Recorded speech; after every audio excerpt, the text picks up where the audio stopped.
Hi friends, price தி Lord.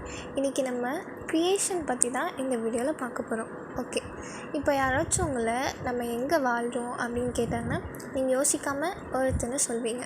ஆனால் என்னைக்காச்சும் earth எப்படி உருவாயிருக்கு, அதில் இருக்க பிளான்ட்ஸ் அண்ட் ட்ரீஸ் எப்படி உருவாச்சு, ஃபர்ஸ்ட் மேன் எப்படி உருவானாங்க அப்படின்ட்டு யோசிச்சுருக்கீங்களா? ஸோ அதை பற்றி தான் இந்த வீடியோவில் கிளியராக பார்க்க போகிறோம். ஓகே, நம்ம க்ரியேஷன் பற்றி பார்க்குறதுக்கு முன்னாடி இந்த க்ரியேஷன் எல்லாமே க்ரியேட் பண்ணது யார் அப்படின்ட்டு பார்த்துடலாமா? இந்த க்ரியேஷன் எல்லாத்தையுமே க்ரியேட் பண்ணது காட் தான். அதுவும் 6 daysல அதை எல்லாத்தையுமே க்ரியேட் பண்ணி முடிச்சிட்டாங்க. இது என்னப்பா ஆஸ்ட்ராய்ட் மாதிரி இருக்குது? இது ஆஸ்ட்ராய்டு இல்லை, இது ஏர்த்தாக மாறப்போகுது.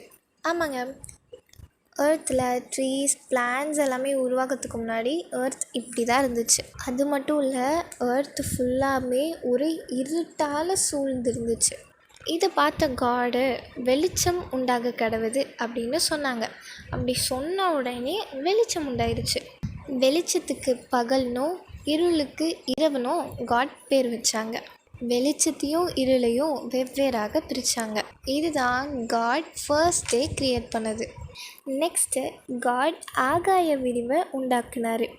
ஆகாய விரிவு அப்படின்னா ஸ்கை, அதாவது வானம்னு சொல்லுவோம்ல, அதுதான். அதை மட்டும் இல்லை, காட் கடலையுமே உருவாக்குறாங்க. இதுதான் காட் செகண்ட் டே க்ரியேட் பண்ணது.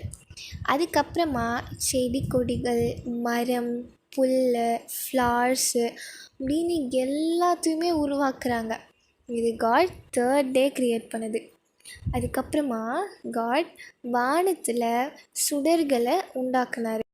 சுடர்கள் அப்படின்னா சன் அண்ட் மூன், இது ரெண்டுத்தையுமே தான் சுடர்கள் அப்படின்னு சொல்லுவாங்க. காட் இந்த 2 சுடர்களை மட்டுமே க்ரியேட் பண்ணாமல் ஸ்டார்ஸையுமே காட் க்ரியேட் பண்ணுறாங்க. இது காட் 4th டே க்ரியேட் பண்ணது. அதுக்கப்புறமா காடு வாட்டரும் வெறும் வாட்டராக தான் இருந்தது, அதில் எதுவுமே இல்லை. ஸ்கையும் பார்க்க பிளாங்காக இருக்குது.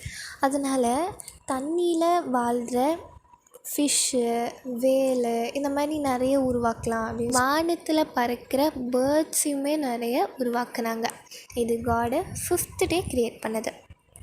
நெக்ஸ்ட்டு காட் நம்மளையும் லேண்ட் அனிமல்ஸையும் படைக்கிறாங்க. இந்த டே கொஞ்சம் ஸ்பெஷலான டே. ஏன் அப்படின்னு பார்த்தீங்கன்னா, காடு இங்கே தான் ஃபர்ஸ்ட் மேனை க்ரியேட் பண்ணுறாங்க. காடு லயனு, டைகரு, எலிஃபேண்ட்டுன்னு எல்லா அனிமல்ஸும் படைச்சிட்டு கடைசியாக காடு மண்ணினால் தம்முடைய சாயலில் ஒரு மனுஷனை உருவாக்குறாரு. அவனுக்கு தன்னுடைய சுவாசத்தையே ஊதி ஜீவனை கொடுக்குறாரு. அவனுக்கு ஆதாம்னு பேசுகிறாரு. அவனுக்கு ஒரு துணைவியையும் அவனுடைய விலா எலும்பையே எடுத்து செஞ்சார். அவளுக்கு ஆதாம் ஏவாள் அப்படின்ட்டு பேர் வச்சார். ஓகே, இதோட 6th டே காட் க்ரியேட் பண்ணி முடிச்சிட்டாங்க. 6th டே ஓல் வேர்ல்டு காட் க்ரியேட் பண்ணி முடிச்சக்கப்புறமா 7th டே காட் ரெஸ்ட் எடுக்கிறாங்க. அந்த டேவை காட் பரிசுத்தப்படுத்துகிறாங்க, ஹோலியாக மேக் பண்ணுறாங்க.